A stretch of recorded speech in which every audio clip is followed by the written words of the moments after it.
Hello everyone. अब हम बात करेंगे राइबोजाइम के बारे में। अभी हमने बात की लास्ट वीडियो में जनरल प्रॉपर्टीज ऑफ एंजाइम्स की। अब हम बात करेंगे राइबोजाइम के बारे में। तो मैंने जैसा कि बताया कि most of the enzymes proteinaceous in nature होते हैं, प्रोटीन नेचर के होते हैं, बट ऐसा पाया गया कि कुछ आरएनए मॉलिक्यूल हैं वो भी एंजाइम की तरह फंक्शन करते हैं। ऐसे आरएनए मॉलिक्यूल्स को हमने कहा कैटालिटिक आरएनए। सो वो आरएनए मॉलिक्यूल जो फंक्शन करते हैं एंजाइम की तरह उनको कहते हैं कैटालिटिक आरएनए। Catalytic RNA. और अब ये भी कैटालिटिक फंक्शन हो गया आरएनए का। तो इस तरह के जो आरएनए मॉलिक्यूल्स हो गए जो एज एन एंजाइम वर्क करते हैं, इनको हमने कह दिया राइबोजाइम। राइबोजाइम। सो वो आरएनए मॉलिक्यूल्स जो कैटालिटिक प्रॉपर्टी शो करते हैं उनको हम राइबोजाइम कहते हैं। अब सबसे पहले 1978 में सिडनी अल्टमान में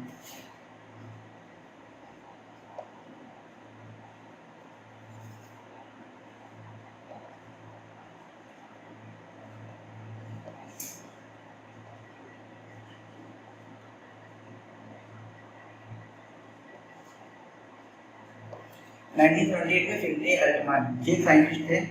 इन्होंने वर्क किया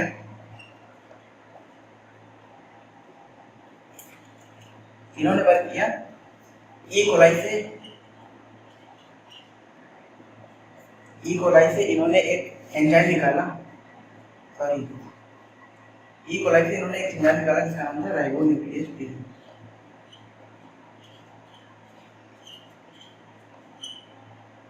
राइबोन्यूक्लियस टी। और ये राइबोन्यूक्लियस टी जो एंजाइम था, इसके अंदर एक प्रोटीन पार्ट और एक आरएनए पार्ट होता था। तो it was composed of RNA plus protein. अब इस पर इन्होंने एक्सपेरिमेंट किया। इन्होंने देखा कि जब टेस्ट ट्यूब में आरएनए मॉलिक्यूल को और इस एंजाइम को लेते हैं तो ये एंजाइम आरएनए मॉलिक्यूल के फ्रैगमेंट कर देता है, स्प्लिट कर देता है। बट फिर इन्होंने उस एंजाइम से आरएनए पार्ट हटा दिया, आरएनए पार्ट को रिमूव कर दिया। तो आरएनए पार्ट को रिमूव कर दिया तो ये प्रोसेस नहीं हो पाई, फिर आरएनए मॉलिक्यूल का फ्रैगमेंटेशन नहीं हो पाया। फिर बाद में ये लेटर सक्सीड हो गए अपने एक्सपेरिमेंट से प्रूव करने में कि सिर्फ आरएनए मॉलिक्यूल जो इस एंजाइम के में जो आरएनए मॉलिक्यूल प्रेजेंट होता है वो आरएनए मॉलिक्यूल अकेले कैपेबल है तो आरएनए मॉलिक्यूल को स्प्लिट करने के। तो इससे पता चला कि आरएनए के अंदर खुद ही कैटालिटिक प्रॉपर्टीज है जिससे वो खुद को स्प्लिट कर ले रहा है। फिर इसके बाद 1982 में दूसरे साइंटिस्ट आए जिन्होंने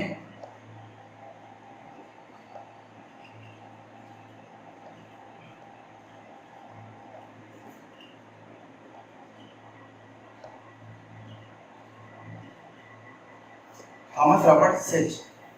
इन्होंने एक्सपेरिमेंट भी किया। इन्होंने क्या देखा कि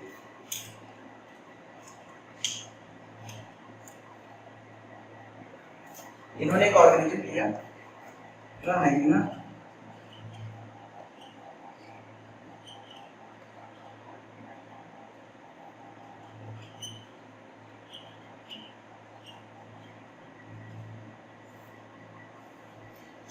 थॉमस रॉबर्ट सेज ने एक्सपेरिमेंट किया। उन्होंने टेट्राहाइड्रा थर्मोफाइला से आरएनए निकाला और उस आरएनए में उन्होंने कैटालिटिक प्रॉपर्टीज देखी। उन्होंने देखा कि जो आरएनए मॉलिक्यूल है ये खुद को ही सेल्फ कैटालिटिक प्रॉपर्टीज शो कर रहा है। किसी टेस्ट ट्यूब में इन्होंने एक्सपेरिमेंट किया तो उन्होंने देखा कि आरएनए मॉलिक्यूल खुद को ही स्प्लिट कर लेता है डिफरेंट फ्रैगमेंट्स में। तो इस चीज से इनके इस वर्क से और अल्टमान के वर्क से ये प्रूफ हो गया कि आरएनए में कैटालिटिक प्रॉपर्टीज होती हैं। और इस वजह से दोनों ने कैटालिटिक प्रॉपर्टी ऑफ आरएनए की डिस्कवरी की और उनकी डिस्कवरी के लिए इन दोनों को Nobel prize of chemistry in 1989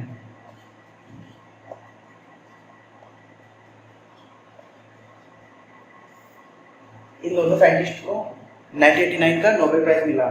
सो अब यहाँ पर इनकी डिस्कवरी तो हमको बहुत नॉर्मल लगती है कि तो कैटालिटिक आरएनए इन्होंने डिस्कवर किया, इसको बहुत is not a big deal. But actual में एक साइंटिस्ट थे गिलबर्ट गिलबर्ट साइलिश ने ये बताया कि उन्होंने आरएनए वर्ल्ड हाइपोथेसिस अपनी दी थी। उन्होंने आरएनए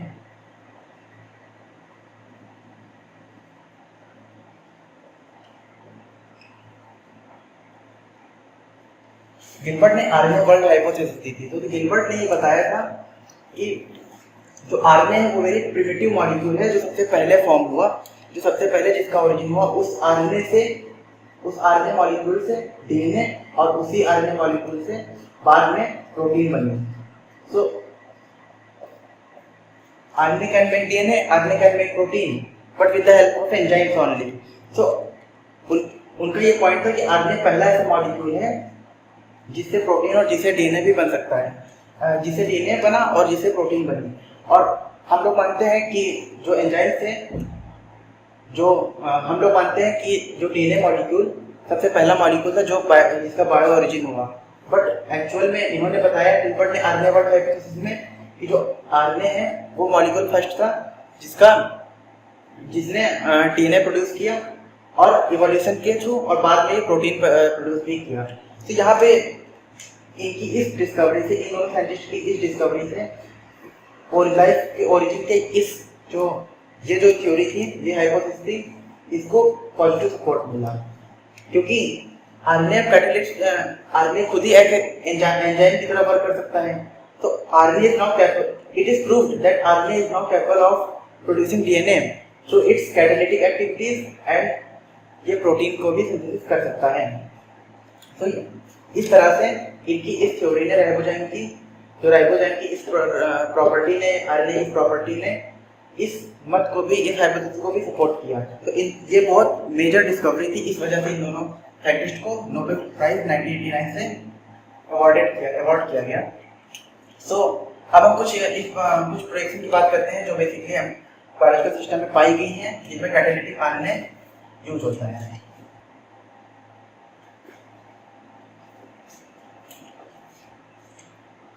जो आरएनए मॉलिक्यूल है, ये कैटालिटिक आरएनए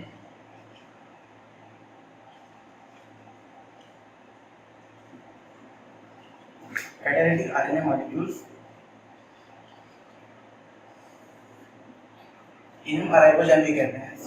ये पाया गया कि ये जो मॉलिक्यूल्स हैं या फिर राइबोजाइम से, ये कई तरह के रिएक्शन में एक्टिवली पार्टिसिपेट करते हैं, एज एन एंजाइम वर्क करते हैं। तो कौन कौन सी रिएक्शन होती है, जैसे क्लीवेज या लाइगेशन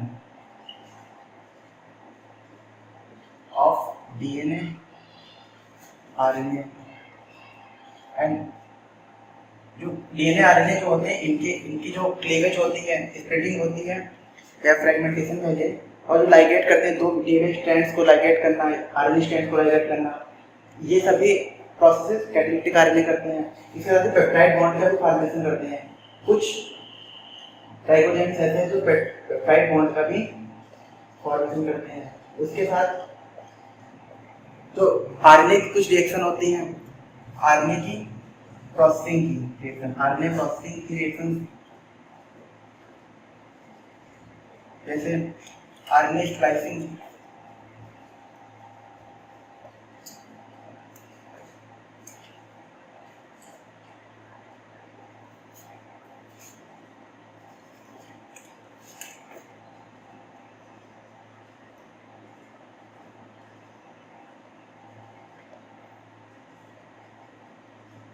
आरएनए स्प्लाइसिंग हो गई, वायरल रेप्लिकेशन, वायरस में आरएनए होता है, viral RNA replication,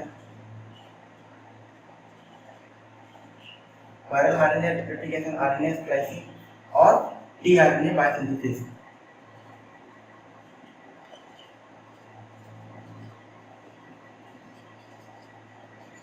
tRNA transfer RNA होता है, टीआरएनए को ट्रांसफर आरएनए कहते हैं। उसकी बायोसिंथेसिस में जो वायरल रेप्लिकेशन का, वायरस का जो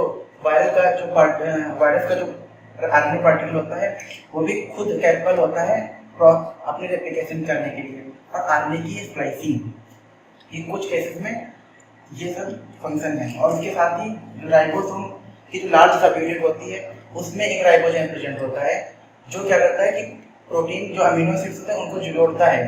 तो इस तरह से प्रोटीन सिंथेसिस में भी हेल्प करता है। तो large subunit of ribosome, ribozyme.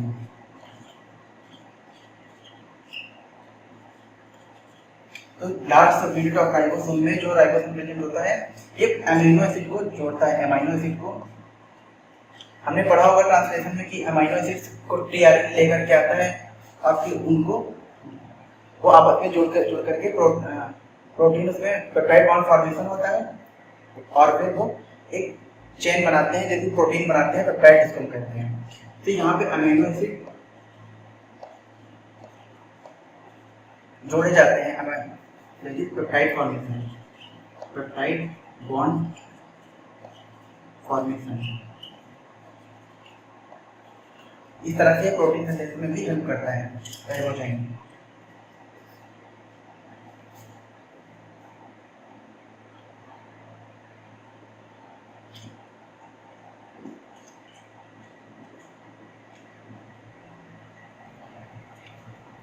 तो अब हम बात करेंगे कुछ एग्जांपल्स ऑफ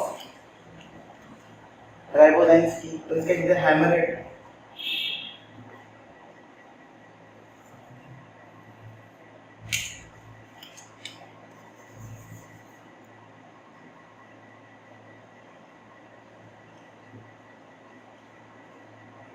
राइबोजाइम हो गया,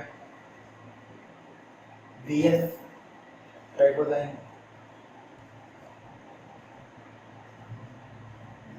गेट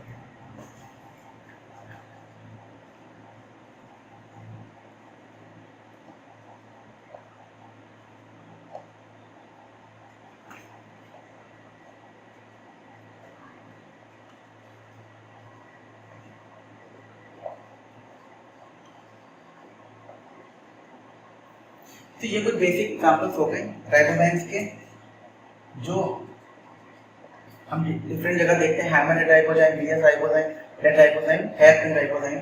और इसके अलावा जब लाइफ की ओरिजिन ऑफ लाइफ थ्योरी दी गई तो उसमें उसको प्रूव करने में जो एक्सपेरिमेंट हुए उनमें ऐसे भी राइबोजाइम पाए गए जो आरएनए का पॉलीमराइजेशन भी कर रहे हैं, मतलब आरएनए पॉलीमरेज राइबोजाइम। ये वो राइबोजाइम्स थे, वो कैटालिटिक आरएनए मॉलिक्यूल थे जो खुद का सेल्फ रेप्लिकेशन भी करने के कैपेबल थे। तो ये इनको हम आरएनए पॉलीमरेज राइबोजाइम को मिलाएंगे। तो इस तरह से बेसिक हमने छोटा सा राइबोजाइम के बारे में डिस्कस किया कि कैसे इनकी डिस्कवरी हुई और क्या इन्होंने आरएनए वर्ल्ड हाइपोथेसिस में कंट्रीब्यूट किया, और साथ में कुछ बेसिक जो फंक्शंस होते हैं जो परफॉर्म करते हैं कैटालिटिक आरएनए कुछ ऑर्गेनिज्म्स में, और ये कुछ एग्जांपल्स हमने डिस्कस किए। नेक्स्ट वीडियो में बात करूंगा स्पेसिफिसिटी ऑफ एंजाइम। हम सबको पता है कि एंजाइम बहुत स्पेसिफिक होते हैं, तो और वो एक पर्टिकुलर या फिर एक पर्टिकुलर टाइप की रिएक्शंस को प्रोसेस करवाते हैं, तो हम उसकी स्टडी कर देंगे एंजाइम स्पेसिफिसिटी की। So thank you for watching this video.